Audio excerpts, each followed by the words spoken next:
स्वागत है, आप देख रहे हैं कहानी कुर्सी की। मैं हूं सौरभ। स्टूडियो में हर्षवर्धन त्रिपाठी जी, विजय त्रिवेदी जी, राहुल महाजन जी और समीर चौंगावकर जी हमारे साथ हैं। बड़ी खबर आपको बता रहा हूं अब मैं, परिसीमन बिल पर, डिलिमिटेशन बिल पर कांग्रेस के सोर्सेस से हमें बड़ी खबर मिल रही है कि परिसीमन बिल पर विशेष सत्र बुलाने पर चर्चा हुई है। आज राहुल गांधी और पार्लियामेंट्री अफेयर्स मिनिस्टर किरण रिजिजू के बीच 50 मिनट तक मीटिंग हुई थी और इसमें डिलिमिटेशन बिल पर बात हुई है। और खबर हमें यह मिल रही है कि 15 अगस्त के बाद सरकार एक विशेष सत्र ला सकती है संसद का।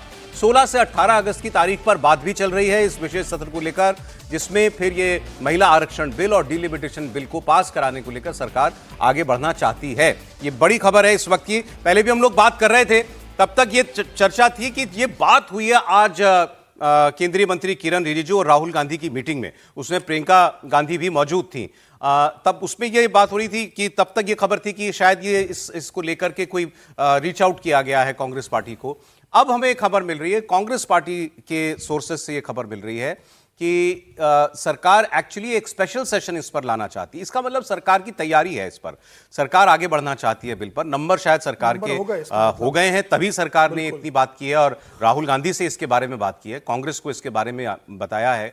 तो सरकार एक स्पेशल सेशन ला करके एक बड़ा मैसेज देना चाहती है महिला आरक्षण बिल देश में 2029 के लोकसभा चुनाव से ही लागू करने के लिए। विजय लक्ष्मी जुड़ी हैं हमारे साथ, हमारी सहयोगी, वो आपको बताएंगी इस पर और ज्यादा डिटेल। जी विजय।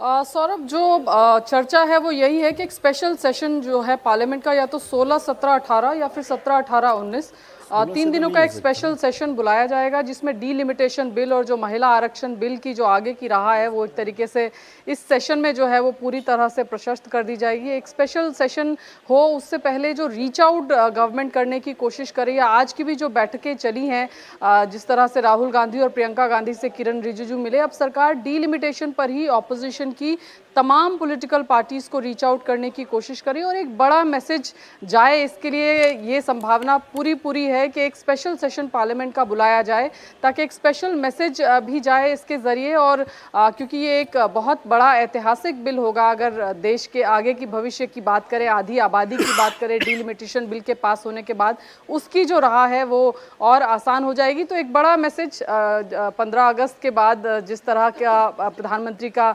स्पीच होता है, उसमें शायद एक वो आगे की राह की ज़रूर अपने भाषण में भी ज़रूर एक दिशा दिखाएंगे। और फिर उसके बाद उम्मीद यही है कि 16, 17, 18 को ये सेशन, स्पेशल सेशन बुलाया जाए और उसमें डीलिमिटेशन बिल और महिला आरक्षण बिल जो बाकी चीज़ें हैं उस पर चर्चा हो और उसको पास करा करके लागू कराया जाए। आपके जो सोर्सेज आपको बता रहे हैं, क्या इसका मतलब तो सरकार की तैयारी भी पूरी होनी चाहिए फिर इस बिल को पास कराने के लिए?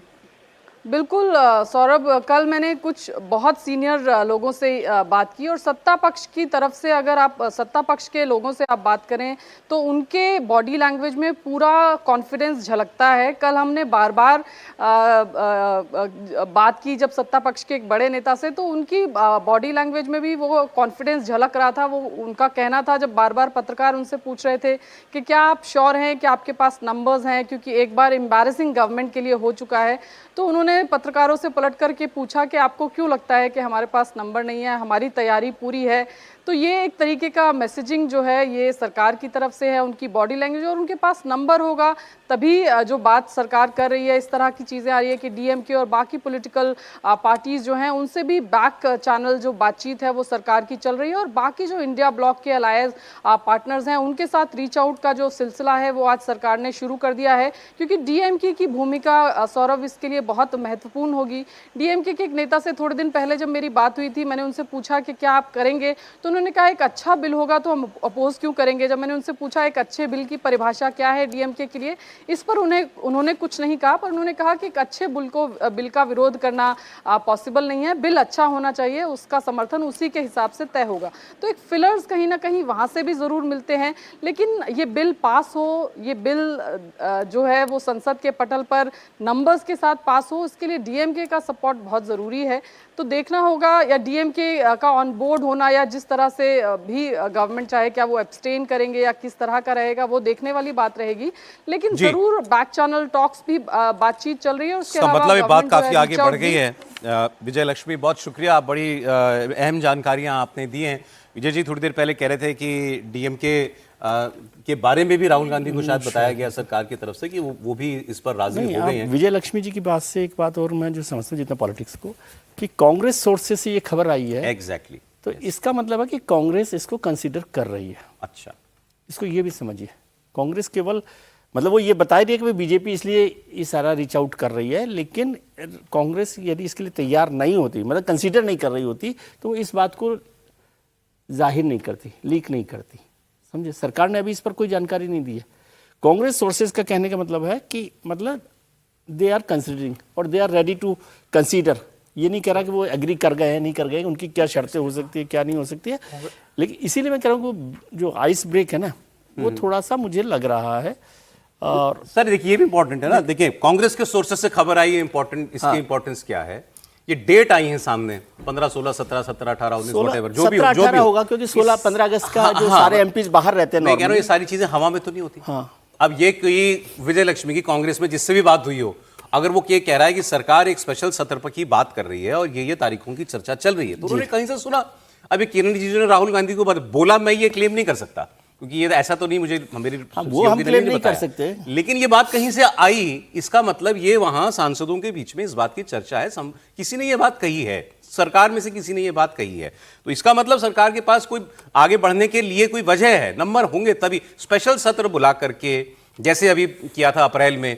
दूसरी बार सरकार वो एम्बैरेसमेंट क्यों अपने मोल लेगी अगर उसके पास नंबर पूरे नहीं होंगे। हम लोग पहले भी कई बार कह चुके हैं, अब सरकार महिला आरक्षण और परिसीमन बिल तभी लाएगी जब वो उसको पास करा पाने की स्थिति में होगी। जी त्रिपाठी जी। नहीं इसमें लेकिन एक थोड़ा सा इसको ऐसे भी देखिए ना कि जिस तरह का भी माहौल है, कांग्रेस तो ये भी चाहेगी ना कि ये बात आए कि देखिए सरकार इस तरह से रीच आउट करती हुई दिख रही है। आप इसको भी तो जरा बिटवीन द लाइंस देखिए ना, क्योंकि अभी मैं कांग्रेस पार्टी का स्टैंड देख रहा हूं, बहुत कड़ा रुख है। वो साफ साफ कह रहे हैं कि एफसीआरए ड्रैकोनियन लॉ है, हम उसको किसी कीमत पर पारित नहीं होने देंगे। और इस सरकार के एजेंडे में एफसीआरए वो एक तरह से कहें कि फर्स्ट प्रायोरिटी है। ठीक है, परिसीमन का भी बिल है, परिसीमन महत्वपूर्ण है क्योंकि आरक्षण उससे जुड़ा है, महिला आरक्षण जुड़ा है, लेकिन एफसीआरए भी तो बहुत महत्वपूर्ण है।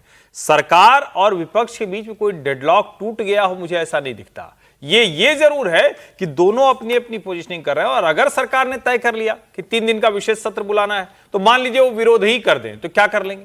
तो सरकार अपनी तरफ से उनको बता रही कि भैया देखो हमारे पास ये नंबर है, अगर तुम चाहो तो यहां एक जगह आ सकते हो। देश भर को हम ये बता सकते हैं कि जब परिसीमन हो रहा था तो सत्ता पक्ष और विपक्ष एक साथ बैठे थे। ये मूल मसला है। सर देखिए, अगर कांग्रेस सूत्रों से खबर आ रही है तो भारतीय जनता पार्टी इस बात को जानती होगी, जब राहुल गांधी से चर्चा होगी तो भारतीय जनता पार्टी से तो खबर बाहर निकलती नहीं कि अंदर क्या बातचीत हुई है। वो जानते थे कि राहुल गांधी से बात होगी तो राहुल गांधी बाहर जाके बोलेंगे, और बाहर ये मीडिया में बाहर चर्चा में बात जाएगी, तो सरकार भी चाहती थी कि बात बाहर जाए। और मुझे निश्चित रूप से लगता है कि अगर सरकार के पास अगर बहुमत हो गया तो सरकार कांग्रेस को बहुत ज्यादा तवज्जो देगी नहीं। सरकार तो ये चाहेगी कि बिना कांग्रेस के हम इस बिल को पास करा रहे, और फिर कांग्रेस को हम एक्सपोज कर सके कि देखिए कांग्रेस समर्थन नहीं किया, महिला आरक्षण का विरोध किया, परिसीमन का विरोध किया, फिर हाँ, वो तो हो गई। एक सेकंड जरा, योगी आदित्यनाथ बोल रहे हैं इस वक्त, यूपी असेंबली में बहुत हंगामा हुआ था कल भी, तो आज इस वक्त उस पर बोल रहे हैं। नई स्कीम, नई योजनाएं प्रारंभ हो,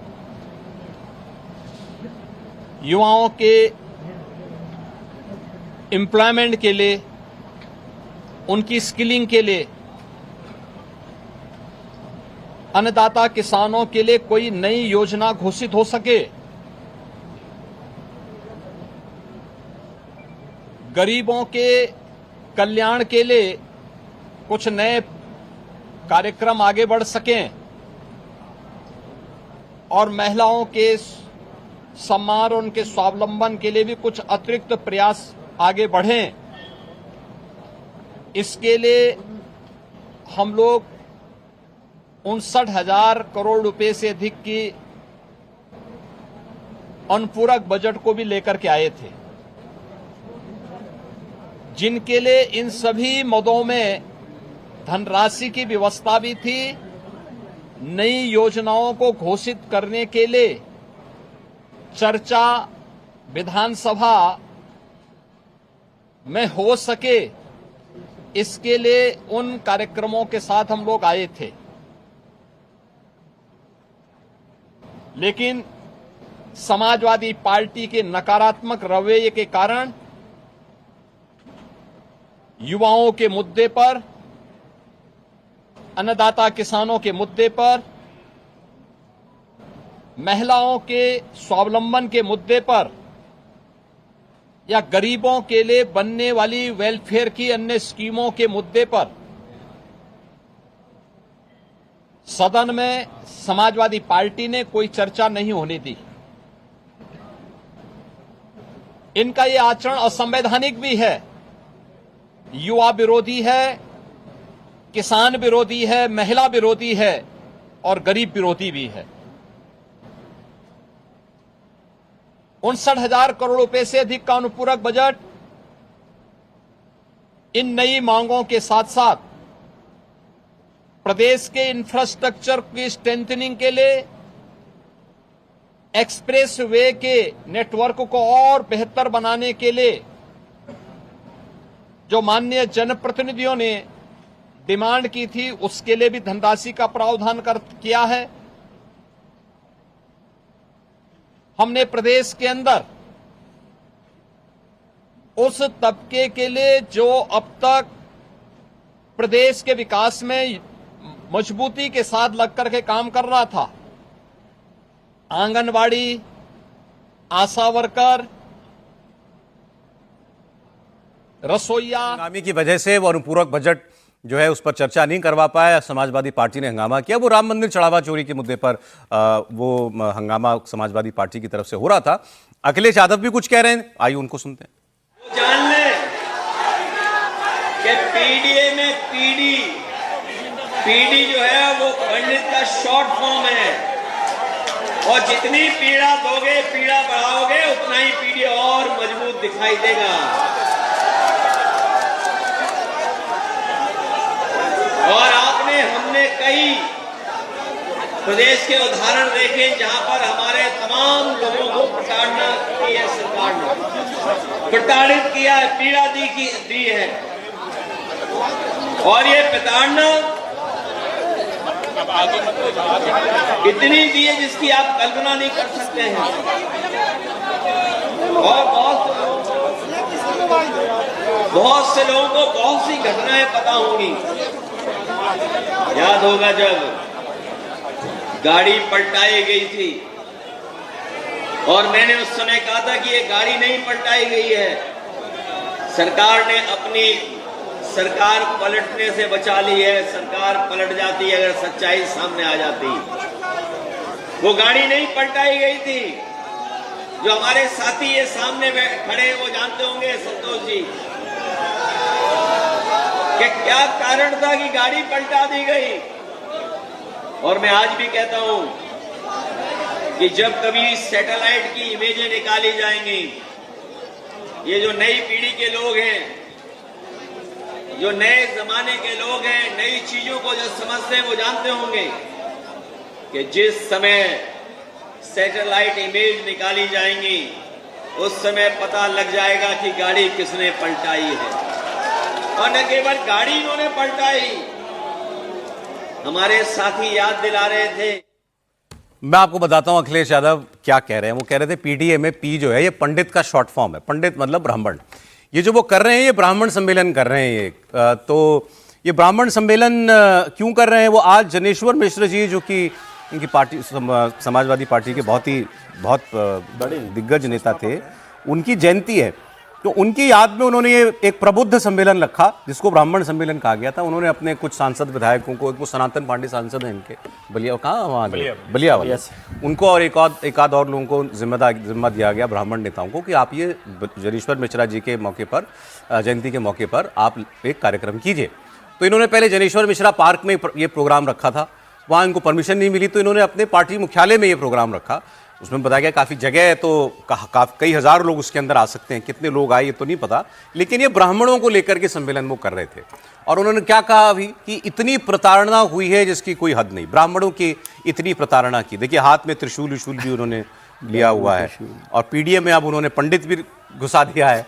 वैसे वो पीडीए जो था ओरिजिनली पिछड़ा दलित अल्पसंख्यक है उनका, फिर वो अब वो पी फॉर पंडित भी हो गया है, फिर आदि आबादी भी कर दिया था, आदि आबादी भी हो जाता है, वो आदिवासी भी हो जाता है कभी कभी, अब पंडित भी आ गया लेकिन उसके अंदर तो। लेकिन ये है कि उनको लगता है ब्राह्मणों के का नाम लेंगे तो शायद कुछ इस बार वोट मिल सकता है कि चर्चाएं, ब्राह्मण बीजेपी से नाराज चल रहे हैं, यूजीसी वाला मामला भी है। अरे वो विकास दुबे वाली बात कर रहे थे, गैंगस्टर विकास दुबे की गाड़ी पलटा दी, उनको लगता है कि एक गैंगस्टर की गाड़ी पलटा दी तो भले ब्राह्मण हो तो ब्राह्मण नाराज होंगे। देखिए, अखिलेश जी का संकट यही है, ठीक है ब्राह्मणों में कुछ नाराजगी होगी, और कई बार होता है ना कि जिसके पास जो हिस्सेदारी होती है वो गायब होती है, तो बीजेपी में ब्राह्मण एकदम से ही गायब हो गए हैं, कोई राजनीति उनकी बहुत बची नहीं, जो हैं भी वो ऐसा नहीं कुर्सियों पर बैठे हैं लेकिन वो प्रतीकात्मक है, उनके पास अधिकार नहीं है, तो एक तरह से वो सारा संकट है। लेकिन जो वो बता रहे हैं, विकास दुबे जिस पुलिस टीम को जिसके ऊपर उसने हमला किया था उसमें जान गंवाने वाले सीईओ मिश्रा जी थे, भूल गए? अच्छा, और पता नहीं ये कैसे बात करते हैं। ब्राह्मण अगर किसी अपराधी के साथ ऐसे रिलेट कर रहा होता तो उस वक्त ही उनको कुछ मिल गया होता। और मैं आपको बताऊं, एक जितिन प्रसाद जी हैं, वो जो कांग्रेस पार्टी से इधर आए, वो ब्रह्म परिषद बनाए थे उस वक्त, और उसके बाद क्या हुआ, ब्रह्म परिषद बना के भाजपा में आ गए। अब वो भी एक ब्राह्मण के नाम पे आ गए। अच्छा, मतलब वो भी है ना कि भारतीय जनता पार्टी के अपने ब्राह्मण नेता कहां हैं, ये भी बड़ा सवाल है।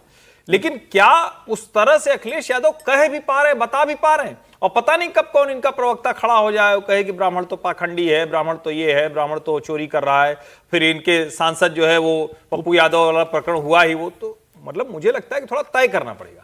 ये एकदम इसमें कोई कंफ्यूजन नहीं है कि जनेश्वर मिश्रा बहुत बड़े नेता थे। जनेश्वर मिश्रा का मुलायम सिंह के समय में समाजवादी पार्टी में बड़ा सम्मान था, वो संस्थापक थे, और लखनऊ का सबसे सुंदर और बढ़िया पार्क है तो जनेश्वर मिश्रा के नाम पे है। बहुत शानदार काम वो हुआ है जो समाजवादी पार्टी के शासन पार्क में, वो बड़ा ऐतिहासिक पार्क है, बड़ा पार्क है।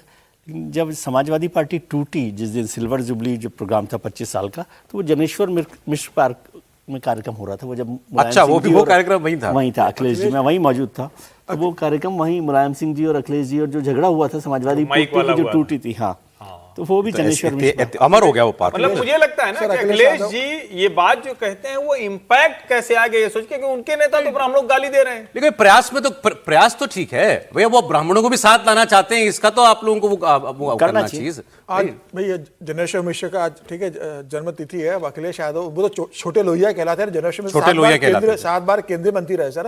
वो मुरारजी देसाई की सरकार में मंत्री रहे, वो चरण सिंह के इसमें रहे, वो वीपी सिंह के इसमें रहे, इंद्र कुमार गुर्जर के इसमें रहे, चंद्रशेखर की सरकार में मंत्री रहे। और उस आदमी के पास खुद की गाड़ी और खुद का मकान नहीं था, कोई संपत्ति उस आदमी ने नहीं बनाई, शादी का उस आदमी का जीवन रहा था। जनेश्वर मिश्र के जीवन जैसे जनेश्वर मिश्र ने जीवन जिया, अखिलेश यादव उनके जीवन से प्रेरणा ले रहे थे समाजवादी पार्टी कि कैसा संपत्ति में उस व्यक्ति ने जीवन जिया, कोई भ्रष्टाचार नहीं किया, कोई प्रॉपर्टी अपने परिवार की नहीं बनाई, परिवार को किसी तरह से वंशवाद की राजनीति इस व्यक्ति ने नहीं की। तो उसके विचारों को अगर समाजवादी पार्टी अपना लेती तो समाजवादी पार्टी वाकई में समाजवादी पार्टी कर रही थी कि समाजवाद की बात करने वाली पार्टी है।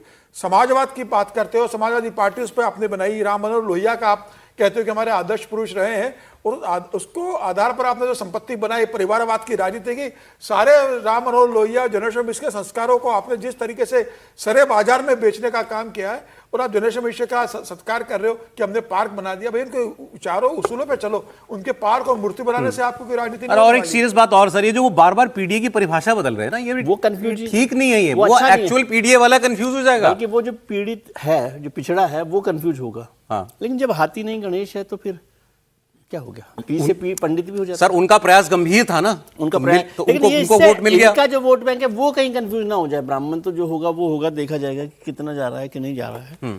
लेकिन ये पीडीए की जो डेफिनेशन रोज बदलते हैं ना भाई, अब ये आप ऐसे समझिए, यूपी में ब्राह्मण बीजेपी के साथ उसी शिद्दत के साथ है जैसे मुसलमान या यादव समाजवादी पार्टी के साथ था। एक बात तो वो छोड़ करके इनके पास चला जाएगा क्या? राहुल जी आ गया। एक बात तो पक्की है ना, पूर्ण बहुमत की सरकार किसी को भी बनानी है तो बिना ब्राह्मणों के नहीं बनेगी, क्योंकि में 10-12% है ना, 12%। उसे मतलब अब पक्का अभी नया तो आया नहीं, लेकिन सीएसडीएस का जो आखिरी था वो 13% के आसपास वो सीएसडीएस का आंकड़ा था। तो अभी तो इधर आया नहीं, इसलिए कह नहीं सकते। प्रभाव ज्यादा है सर, भले 12% हो, वोटों को प्रभावित करने की ताकत ब्राह्मणों के पास ज्यादा है। 12% हो गए, 20% कोशिश कर रहे हैं ब्राह्मण वोट के लिए। नहीं ठीक है, देखिए कोशिश तो करनी चाहिए। अब ये बात तो सही है कि अगर उत्तर प्रदेश में ब्राह्मण जो है वो कहीं पे भी बीजेपी से छिटका तो बीजेपी के लिए मुश्किलें पैदा होंगी, ये बात तो सही है। मायावती के साथ ब्राह्मण गया था, अभी विजय जी बता रहे थे 2007 की बात है, तो ब्राह्मण जो है वो मायावती के साथ गया था। एक उन्होंने ज़बरदस्त कम्बिनेशन बना लिया था अपना, जिसके कारण जो है समाजवादी पार्टी को बहुत फ़ायदा हुआ था। उस वक्त ये भी बात थी कि ब्राह्मण भी जो है वो बीएसपी के साथ था, मुसलमान भी बीएसपी के साथ था। तो एक अजीब सा कॉम्बिनेशन जरूर बना था, लेकिन ये भी वो उसकी कोशिश में है, अगर सफल होती है तो बहुत बड़ी बात। एक खबर आपको मैं और बता देता एक हूं। बात नोट कर लीजिए कि कांग्रेस का जो उत्तर प्रदेश में खत्म हुई, अवसान हुआ, वो इसीलिए हो कि वहां से ब्राह्मण शिफ्ट हो गया था कांग्रेस, हाँ, ये बात सही है। नारायण दत्त तिवारी के बाद कोई वहां पर कांग्रेस का नेता नहीं रहा। सर एक खबर पे आप लोगों की जरा जानकारी की जरूरत पड़ेगी। वो एक बार जरा वो खबर लगा देंगे, जरा यूसुफ पठान वाली खबर लगा दीजिए जरा। देखिए, टीएमसी के 20 सांसद लोकसभा के टूटे और वो एनसीपीआई एक नॉर्थ ईस्ट की पार्टी में जाकर के चले गए। फिर वो सारे उन सांसदों ने सबने एनडीए को अपना समर्थन दे दिया। एनडीए की मीटिंग्स में भी वो जाने लगे। लोकसभा स्पीकर को भी उन्होंने कह दिया कि हम इनके साथ हैं, हम टीएमसी में नहीं रहे हैं। अब हुआ क्या, प्रॉब्लम यह कि उसमें 3 मुस्लिम सांसद हैं, जिसमें से एक यूसुफ पठान भी है, क्रिकेटर। तो यूसुफ पठान के आने को लेकर के आपको याद होगा बड़ी कन्फ्यूजन भी हुई थी। उन्होंने एक वीडियो में ये भी कहा था कि मैंने ममता बनर्जी के लिए कोई सीट छोड़ने जैसी बात मैंने कभी नहीं कही है, जब ये चल रहा था कि ममता बनर्जी लोकसभा आना चाहती हैं। क्या में फिर वो इधर एनसीपीआई में आ गए, लेकिन ये 3 लोग एनडीए की मीटिंग में नहीं जा रहे हैं। तो अब ये चल रहा है कि ये 3 लोग दिल से जो हैं स्वीकार नहीं कर पा रहे एनडीए को कि भाई हम बीजेपी के बगल में नहीं बैठ पाएंगे, हम लोग इतना नहीं हो पाएगा। इनके नाम है खलीलुर रहमान, अबू ताहिर खान और यूसुफ पठान। तो यूसुफ पठान मिल गए आज हमारे सहयोगी शोएब रजा को पार्लियामेंट में, और उन्होंने कई बार पूछा उनसे कि यूसुफ जी क्या है मामला, क्या है, आप क्यों नहीं जा रहे हैं एनडीए में, क्या प्रॉब्लम है। आप देख लीजिए क्या करते रहे पूरे वक्त यूसुफ पठान। बैठक में थे आप, कुछ तो बताएं। अच्छा, इस तरह की खबरें हैं कि आप नहीं जाना चाहते। यूसुफ भाई, आप लोग, यूसुफ भाई, कुछ ऐसी खबरें हैं कि आप लोग कुछ सच्चाई है क्या यूसुफ भाई इन बातों में कि आप एनडीए की तरफ नहीं जाना चाहते? यूसुफ भाई, टीएमसी दावा कर रहे हैं कि आप लोग संपर्क में हैं। हाँ यूसुफ भाई, कुछ बोलोगे? फिर अंत में उनको यही कहना पड़ा, मैं नहीं बोलूंगा। मैं नहीं बोलूंगा का मतलब मैं एनडीए, मतलब वो कैसे कह रहे हैं कि मैं एनडीए में हूं? नहीं, बोल भी नहीं सकते। यूसुफ पठान जो है वो एनडीए में नहीं हूं, ये है अभी तो मुश्किल उनकी। नहीं, बोल भी नहीं सकते एनडीए हाँ, में। बहरामपुर से आते मुश्किल है। एक बहरामपुर से हैं ये यूसुफ पठान, दूसरे जो है अबू तहर शुद्ध मुस्लिम वोट से जीते, वो जो है मुर्शिदाबाद से हैं। खलीलुर रहमान जहांगीरपुर से हैं। तीनों dominated Muslim dominated constituencies. Congress के कैंडिडेट जो थे तीनों मुस्लिम डोमिनेटेड जो कांग्रेस के नेता थे। अगर बीजेपी अधीर रंजन चौधरी ने कहा था कि अगर बीजेपी के साथ दिखाई देते हैं तो अपनी कॉन्स्टिट्यूएंसीज में क्या होगा, वही प्रॉब्लम है इनकी। प्रॉब्लम है। नहीं, बट है ऑन रिकॉर्ड के लिए तो ये एनडीए में ही है ना। नहीं, पर एनडीए की दोनों बैठकों में नहीं गए। एनसीपीआई में तो है और एनसीपीआई एनडीए में है। नहीं, एनडीए की जो 2 बैठकें हुई हैं संसदीय, जो संसद के सारे लोगों की, उसमें गए नहीं। तो करेंगे क्या, मतलब अलग अलग तो कोई हैसियत नहीं है ना। भूपेंद्र यादव के घर पे जा रहे हो, एनसीपीआई में शामिल हो रहे हो, भारतीय जनता पार्टी के साथ आप डिनर में शामिल हो रहे हो, और सिर्फ मंगल मिलन में नहीं जा रहे हो, और आप कह रहे हो कि हम पार्टी में नहीं। जी का बढ़िया वाला माछ भात खाने में कोई कसर नहीं छोड़ी और कह रहे हैं एनडीए की मीटिंग में नहीं जाएंगे। तब वो कॉन्स्टिट्यूंसी नहीं वो हिलेगी सर। 29 तक उनको पता है अभी कुछ हो नहीं रहा है। सुगाता रॉय चले सर, एक ब्रेक लेना पड़ेगा। एनीवे, मजबूरी है उनकी मजबूरी है। एक खबर का सुधार करना था, वो मैं आपको बता दूं। कल हमने आपको एक खबर दी थी कि कर्नाटक के गृह मंत्री प्रियांक खरगे ने ये कहा कि मैं ये स्टूडेंट्स की मांग मान लूंगा पेपर लीक पर जो मेरा इस्तीफा मांग रहे हैं, कि पहले वो 25 दिन की भूख हड़ताल करें, फिर लाठीचार्ज होगा उसके बाद। तो एक्चुअली इस खबर का कॉन्टेक्स्ट जो है वो अब सामने आया है पूरा। ये खबर एजेंसी पीटीआई ने दी थी, और हमने जो आपको खबर दी वो एजेंसी ने जो खबर दी थी वही दी थी।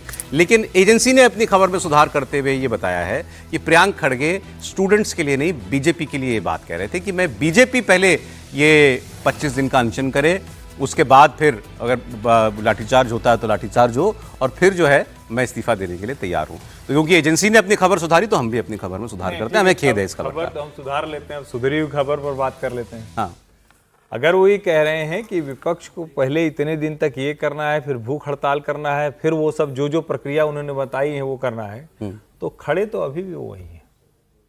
हाँ, उन्होंने कहा मैं स्टूडेंट्स के लिए नहीं कहा, मैं बीजेपी के लिए कहा। बस उन्होंने वो बदल दिया। अब वो पता नहीं है एजेंसी ने किया, एजेंसी ने वापस ले लिया तो फिर तो कोई बात ही नहीं है, क्योंकि मूल आधार वही था। लेकिन खड़े तो अभी भी वही है, उनका एरोगेंस तो वही दिख रहा है।